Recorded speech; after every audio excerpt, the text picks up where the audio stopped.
Magister Manajemen dan Kebijakan Publik Universitas Gadjah Mada. Perkenalkan, saya Fajar Kurniasih. Saya Frederick Cornelius Marbun. Saya Dewi Okta Pusparini. Saya Oktrita Purwantari Rahayu. Saya Isa Catya Wibowo. Saya Suci Rohima. Pada kesempatan kali ini, kami akan menceritakan tentang alur Project Based Learning dari Angkatan 2024 GESAL.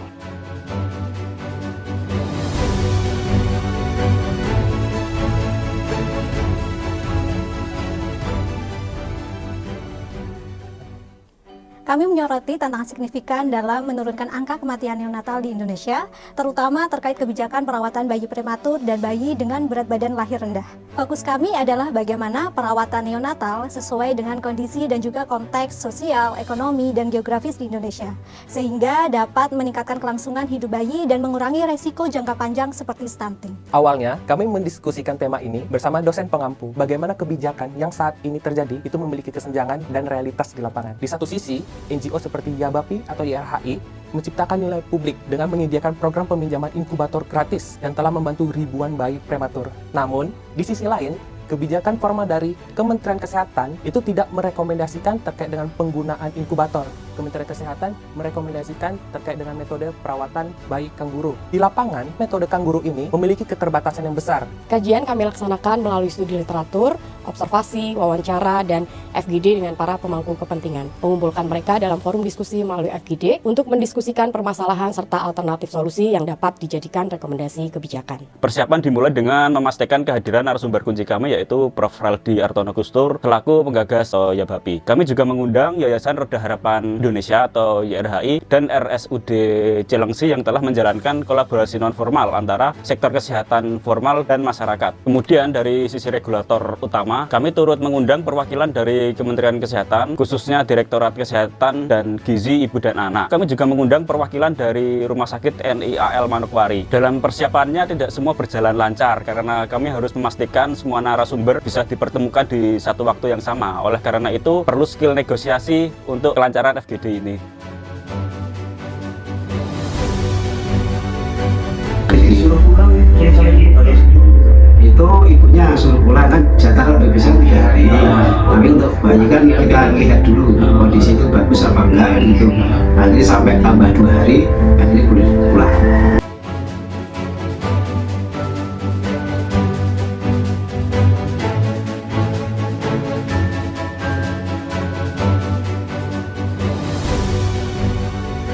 Bahwa yang telah kami pelajari dan kami temui terdapat institutional complexity atau kompleksitas institusi antara logika kepublikan dan juga logika ilmu kedokteran. Berkaitan dengan hal-hal inilah Bapak Ibu, kita akan diskusikan lebih lanjut terkait dengan akses layanan kesehatan neonatal di Indonesia, peran-peran dari NGO dan hal-hal yang memungkinkan dikolaborasikan untuk mengatasi kesenjangan layanan kesehatan neonatal.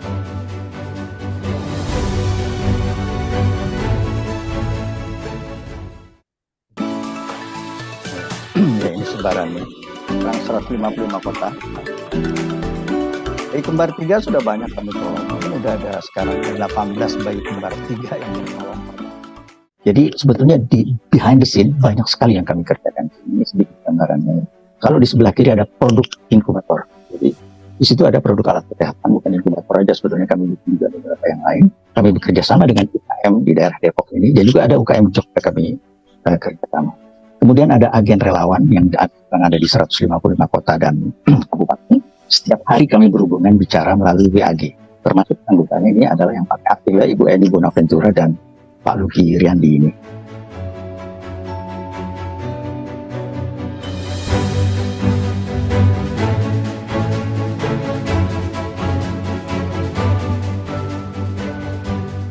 Sebenarnya Ibu Eni dan Pak Luki, apa saja hambatan-hambatan yang dihadapi oleh penerima manfaat dan mengapa penggunaan inkubator di rumah ini diperlukan bagi bayi dengan kondisi sosial ekonomi keluarga di Kabupaten Bogor? Jadi hambatannya kalau di wilayah pelayanan kami, karena kami kan udah di tengah-tengah pedesaan, jadi 75% kalangan bawah ya. Nah, kesulitan hambatan kami melayani mereka itu masalah ini, transportasi. Karena mereka itu tinggalnya kadang-kadang ada di jalan desa yang harus masuk, turun.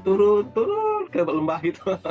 Kemudian akses informasi juga, akses informasi mereka terhadap pelayanan kami. Kami berjejaring dengan banyak relawan, termasuk bidan-bidan desa, kemudian kader-kader posyandu. Tantangannya cukup berat karena gini, seringkali banyak melibatkan pihak. Yang paling sulit bagi kami itu di awal-awal adalah meyakinkan bahwa peminjaman ini gratis loh. Gitu. Jadi dari awal 2015 sampai saat ini, puji Tuhan, kami hitung aja dari formulirnya yang masuk ya, 566 keluarga bayi yang sudah meminjam inkubator. Kami saat ini berjalan dengan 15 unit inkubator dan beberapa lampu fototerapi. Saat ini kami lebih fokus ke Bogor Timur. Para penerima, maksudnya para peminjam inkubator itu, sebagian besar itu dari kalangan menengah ke bawah. Kami mengingatkan kepada keluarga bayi juga bahwa kami adalah agen relawan inkubator. Kami hanya meminjamkan inkubator dan edukasinya adalah untuk pemakaian inkubator saja. Mengenai masalah medis, itu silakan hubungi orang medis setempat. Hari ini kami mengundang dari RSUD Cilengsi sebagai salah satu fasilitas kesehatan yang sudah berkolaborasi dengan YRHI. Sebenarnya hal apa Bu yang menjadi latar belakang kemudian untuk berkolaborasi dengan YRHI? Perawatan metode kanguru itu sudah kami kerjakan secara rutin di ruangan. Kendalanya adalah ketika nanti bayi di rumah setelah kita siapkan untuk pulang, ini nanti keluarganya yang seperti disampaikan di awal, bahwasanya tidak telaten. Ketika bayi-bayi kecil itu tidak bisa mempertahankan suhu tubuhnya, masalah semuanya pada datang, Mbak, sehingga sakit kembali. Akhirnya kembali dirawat di kami. Itu kami kaji. Penyebabnya adalah salah satunya dia tidak rutin melakukan perawatan metode kanguru di rumah, sehingga suhu bayinya tidak stabil kan. Berarti alternatif adalah menggunakan dengan penghangat. Akhirnya setelah itu ada Bu Eni ini pertama kali kenal yang menunjukkan bahwasanya peminjaman inkubator dan ternyata dekat sekali dengan rumah sakit kami.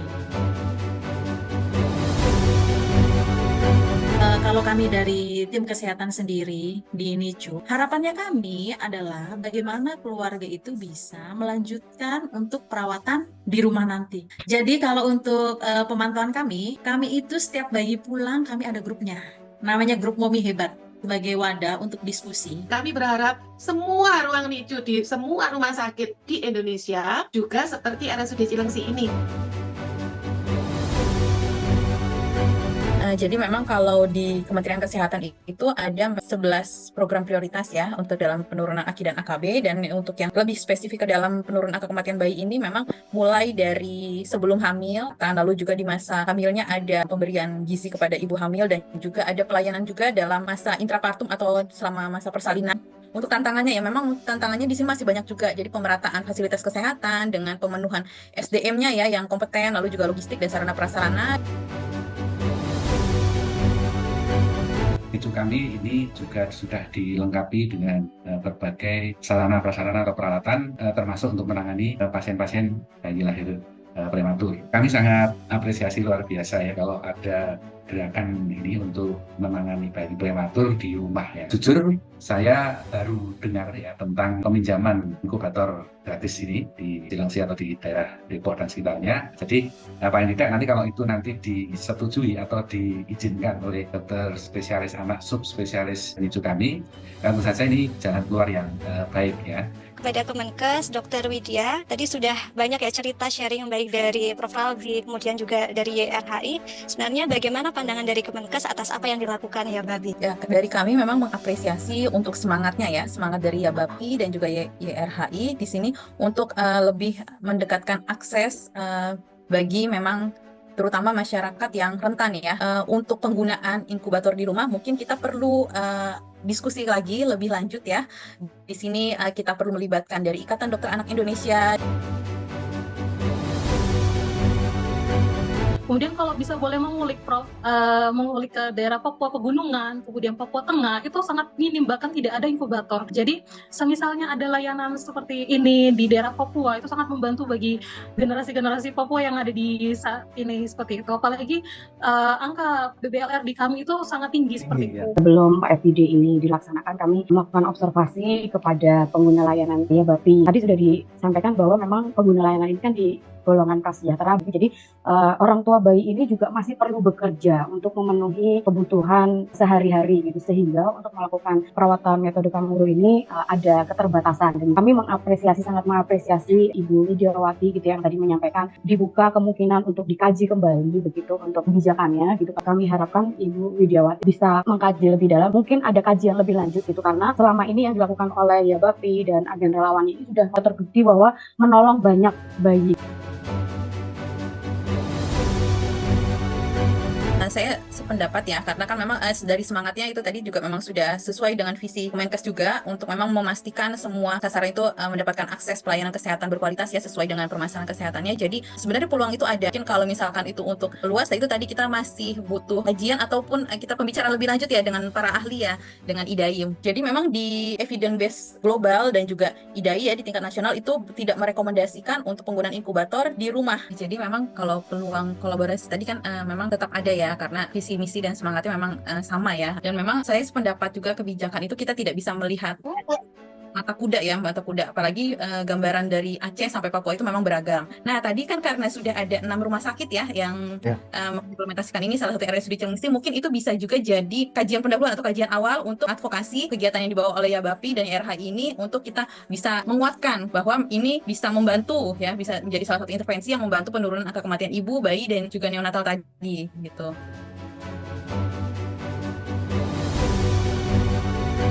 Terima kasih kepada para narasumber.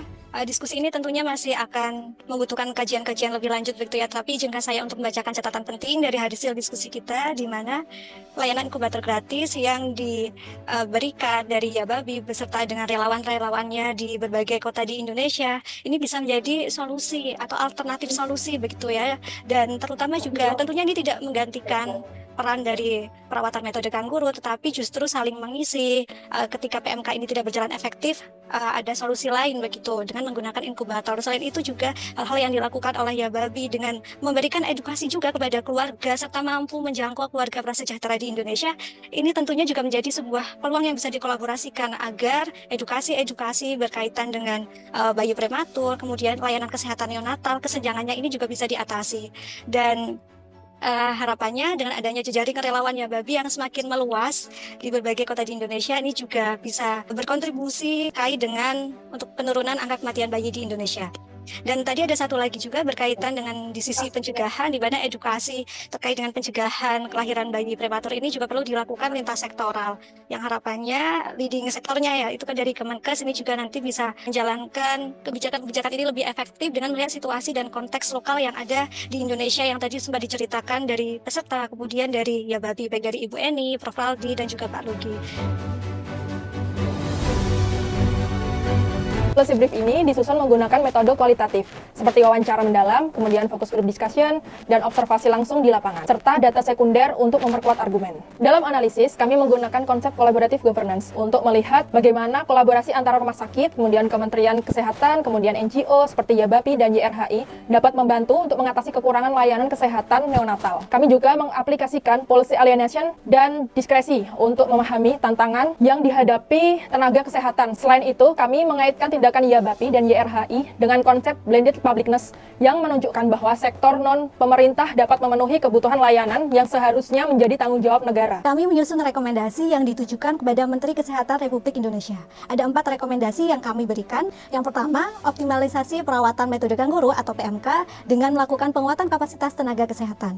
Edukasi untuk ibu dan keluarga tentang manfaat PMK, terutama bagi kelompok prasejahtera yang kesulitan menerapkan metode PMK secara optimal. Yang kedua, menyusun regulasi dan standar operasional prosedur terkait penggunaan inkubator di rumah sebagai solusi alternatif bagi bayi prematur dan BBLR. Yang ketiga, yaitu mengatur petunjuk teknis diskresi yang dapat dilakukan oleh tenaga kesehatan agar lebih fleksibel dalam menghadapi keterbatasan di lapangan. Dan yang terakhir adalah mendorong kolaborasi antara rumah sakit dan NGO melalui pilot project penggunaan inkubator di rumah. Dengan mengintegrasikan berbagai perspektif dari 5 mata kuliah yang kami pelajari, kami berharap bahwa hasil penelitian ini tidak hanya menjadi kontribusi akademik, tapi juga dapat memberikan rekomendasi kebijakan yang konkret dan implementatif. Kolaborasi lintas sektor yang lebih kuat serta kebijakan yang berbasis pada realitas di lapangan menjadi kunci utama dalam meningkatkan kualitas layanan kesehatan neonatal di Indonesia.